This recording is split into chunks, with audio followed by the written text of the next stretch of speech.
What's up, everyone? Day 25 of 75 hard. I just finished my second workout of the day, my outdoor workout, 45 minutes. Did a 35-pound ruck today, no push-ups. And today's a special birthday edition. Today's my birthday, 36. So no real plans. I got some birthday cake flavored protein powder. It's not Accent Sledge, it's Raw, I believe is what it's called, Chris Bumstead's brand. It's isolate protein. It was pretty good, so that was my substitution for a birthday cake, because that was the cravings I had today. There's cravings that come and go. We may all have them. Some days we might not. But today, since it was my birthday, that's what I was thinking about. Some donuts this morning, which I don't go anywhere. I get off work and come straight to sleep, but thought about it, didn't do it. It didn't act, didn't fall for it. Woke up, went and did some cardio on the treadmill. Then I did arms. So, I would have did legs, but I did those yesterday, so I'll do them again tomorrow. Been trying to incorporate a lot more of that just because. Other than the cravings and the diet's been fine. I went and got some more groceries. I do the same thing every day. I go to the gym and then I go to Whole Foods, and I got some fish, some sweet potatoes, and some cauliflower. Mostly enough for 3 meals is what I got, and it was a lot better deal than buying it what they have already set aside cooked. This was on their like lunch little buffet thing. Looked like it was healthy enough. Didn't look like it was covered in butter or oil. Sometimes you have to watch out for what you get. You can ask for things to be cooked any way that you want them. If you go to a restaurant, you don't have to hold yourself back and not go places. You can get grilled chicken and some kind of rice or potato. You don't have to get it covered in anything. Or you can get mixed vegetables in your chicken. You can figure it out. You just have to know what you like and tell them what you don't want on it. So because they make that stuff, and you may not think it's covered in extra carbs, but if you're getting barbecue sauces and all these things, salad dressings and different things, if you're getting salads, you just gotta pay attention to what you're doing, because ultimately, if you use a lot of those things, you're gonna be basically consuming the same amount of calories as if you had something worse that's not on your diet. So it would count as cheating, so just don't do those things if you're following this program. If you're following a different program that allows you some leeway, do what you want. But for 75 hard, you need to stick to what you're told to use, or is whatever is on your plan. Other than that, no real plans, nothing going on. I'm right across the street from the Dallas Cowboys Stadium, so there's a demonic worship service there tonight.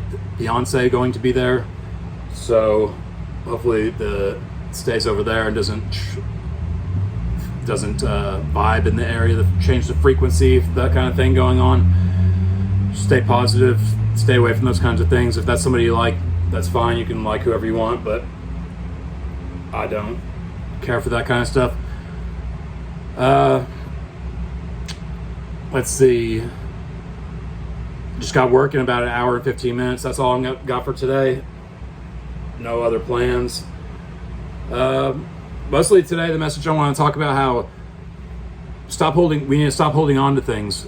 If it's something in your past that you can't control, something that you did, something that happened, it's something that you need to be able to get over, because those things stick in your body, so to speak. There's things that, like your muscle fascia and different things in your body, that absorb those feelings, and later in life, if you keep holding on to them, if you don't find that peace in yourself, they turn into sicknesses that you could avoid if you just don't hold on to those things. You don't necessarily have to let that person back into your life that wronged you, or forgive somebody. Well, I guess you should forgive them, but you don't have to let them back in your life. You need to forgive them for yourself and move on from it, instead of holding it in your heart and hating on it, holding that hatred and that anger and that rage. Let it go. There's other things that could use your full energy, like the things that are your greater purposes, that you're doing these things to accomplish your goals so that you can provide for, or you can live the lifestyle that you want for the people that you're doing this for. It's not about you, it's about who. So whenever you have that going on in your life and you're consistently holding on to things, even if it's just little things daily, you're just stacking them up into your body, you're just diminishing your full greatness by not allowing yourself to let things go. Because if you're holding on to those things, you're just taking your attention away from places that you could be putting it positively, and it doesn't benefit anybody. The only, like the saying goes, hating somebody is what is it? Drinking the poison and hoping that it affects or takes them out whenever it's you, something like that. Something about you drinking the poison. I butchered that up, but you know what I mean. You've heard it before. Hoping that somebody else will die before, while you're the one sitting there drinking the poison, holding on to those things as the poison. The only person it's affecting is you. That other person's living their life. They're not even. It's not even phasing them, and you're over here dwelling on some things. Yeah, things are difficult sometimes. You go through a bad breakup. You have a bad childhood. All these things I've been through. So whenever I see a way to help people understand what they can accomplish by just letting them go, getting up through them, and stop dwelling on those things, because when you hold that on yourself, nothing's going to change. You're just being bitter, and that leaks over into other parts of your life. It could affect the way that you're loving towards your new relationship, or your children, or your friends, or the effort that you put into your business, the way that you trust your business partners. There's going to be bad people. There's bad people all the time. There's bad decisions. People don't always do the right thing. People make mistakes. We're not all perfect. I know I've done a lot of stupid things. I've been a piece of shit plenty of my life, but in the last, I would say, 5 years, maybe a little bit longer, I was always a dad to my child, so that's not one of the things I list myself as a piece of shit as. I was listed because of the person that I was. I didn't have the motivation to do things. I didn't have that goal-oriented mindset. I was just kind of skating through life. I was getting by with just paying my bills, making enough to just get by. Didn't have any real desire to do anything else. And since then, everything has changed. Mostly, it changed whenever I started following the MFCEO project with Andy Frisella and listening to Ed Milet, the Ed Milet Show. If you don't listen to them, I'm sure you do. If you're familiar with 75 Hard, you should definitely check them out. They're both very good, but they also both use different methods of how they speak. You'll see whenever you check it out. They're both great though. Some of us need a person that's going to be real and say exactly the way it is, be authentically them. And I'm not saying Ed's not. He just has a different way of putting things, and he's authentic in his own way. Very eloquent, very, very astounding the way that he puts everything, the way that you can really just feel his message that he's putting out. So if you have problems with letting things go, there's other ways to use that anger. You can put that effort into proving those people wrong. If somebody wronged you, use that as a chip on your shoulder and carry that around with you every day. So that every time somebody says something that you can't do or that you're not going to do and that you're not going to be successful, use that to your advantage. Know that whenever you're consistently putting in the effort, that you're going to be able to shove that down their throat whenever you achieve what you're trying to achieve. And not everybody can look at things that way, but you need to be the type of person that can. Instead of making yourself feel like a victim because you're not getting your way or because somebody wronged you, use it as your advantage, so that whenever it comes and you achieve what you're trying to achieve, you can laugh at the people that are laughing at you now won't be laughing at you then. You hear it a lot of the times, these people that laugh at you whenever you first start something, because it happens. The people that you would think that should support you the most don't. People that you don't even know support you more than them. It's just like whenever you open a business and your friends ask you for discounts, or whenever they promote such and such celebrity and their product, but they won't share your little boutique or your little business or your little your motivational speeches. They'll do, but those aren't the real kind of people that you want in your life. Branch yourself out, get to where you have a network so you can put out your message or you put out your business. Find people that celebrate you and share the things that you are doing so that you can move up and be more successful. But at the same time, whenever these people that you think should be supporting you don't, and it feels wrong, it's going to hurt. That's one of the things. But use it to your advantage. Know that what you're doing is going to work. The more effort you put into it, the more you're going to get out of it. And just know that day after day, you're putting in the consistent work. It's going to get you at least closer to where you want to be, if not all the way there and surpassed. It just depends on what you're doing and what your goal is and how you do it. there's things that can happen. Yes, setbacks, the economy, shadow banning, all these things. There's all these things that could be negative in your life, but the best thing to do is just consistently use those negative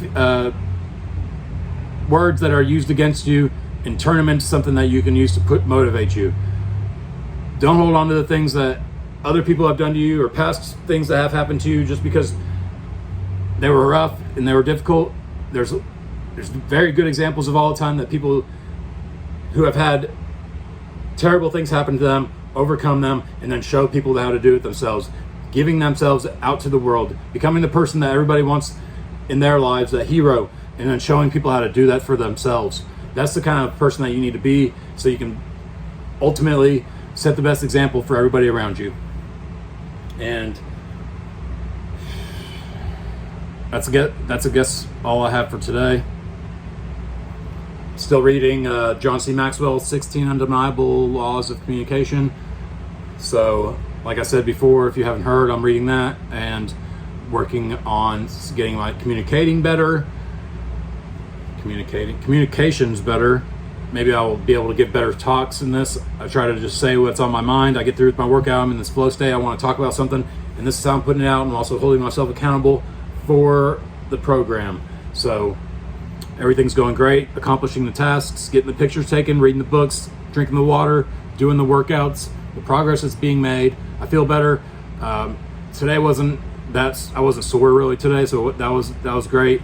Last night at work wasn't too bad, but tonight's a different night. We have to attack it as a different day, a new challenge, and just if you're doing the program too, I hope you're having a good time, getting through everything. You're feeling more confident with yourself, accomplishing the tasks. Yeah, it gets difficult, it gets annoying because it's called 75 hard for a reason. It's not called 75 easy, obviously. You're not supposed to be just doing yoga and kumbaya for your workouts. You need to be pushing yourself to get the best results and to get the most out of your progress of your physique, get the most progress out of your brain, the way that you change. If you're thinking about starting the program, go listen to episode 208 on the Real AF podcast, Andy Frisella. It tells you everything you need to know about the Live Hard and the 75 Hard program. I appreciate your support and you guys watching these videos. If you think it'll help somebody, you can share that with them, please. Like and subscribe so the message can get out there. If anybody hears this and gets motivated to start doing it, then that's all I'm in it for. This channel was started originally doing cookie reviews with my daughter, and with plans of doing other things together and doing reviews and visiting different places because we always go on trips places. So it'll go back to that after this program's done. I'm doing these 75 days like this, and then we have other plans. So if you want to follow along, subscribe, comment if you have any questions about something. I'll get back to you ASAP. And with that, I got about an hour, and then I work 6 to 6. So anyways, guys, that's it, day 25. I'll see you tomorrow for day 26. Peace.